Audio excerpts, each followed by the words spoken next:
Welcome back to another cooking video. And the recipe that I'll be sharing you today is cheesy baked brick ham.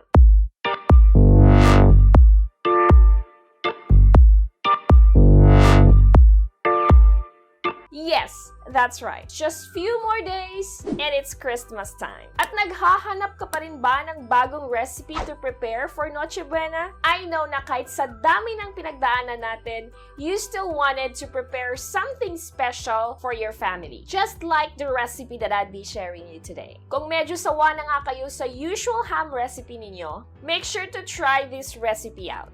And what makes this recipe even more special is because we will be using Virginia brick ham. Kasama si Virginia, gagawin nating extra special ang inyong Noche Buena celebration. So if this is the recipe that you've been looking for, please keep on watching. Here are the ingredients that you need. Virginia brick ham, cheese singles, shredded quick melt cheese, and parsley.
our cheesy baked brick ham. So guys, gawin nyo ng extra special ang inyong Noche Buena celebration at huwag kalimutang isama sa inyong grocery list ang Virginia brick ham. Available po siya sa lahat ng mga supermarkets, stores, nationwide. I hope you enjoy watching this video. Please don't forget to like and share. And as always, for the complete recipe details, make sure to check on the description below. And please don't forget to subscribe to our YouTube channel.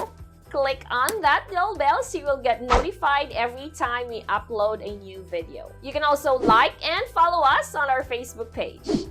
We are also on Instagram, Twitter, and Pinterest. And for more recipe ideas just like this, make sure to visit our website, www.delishph.com.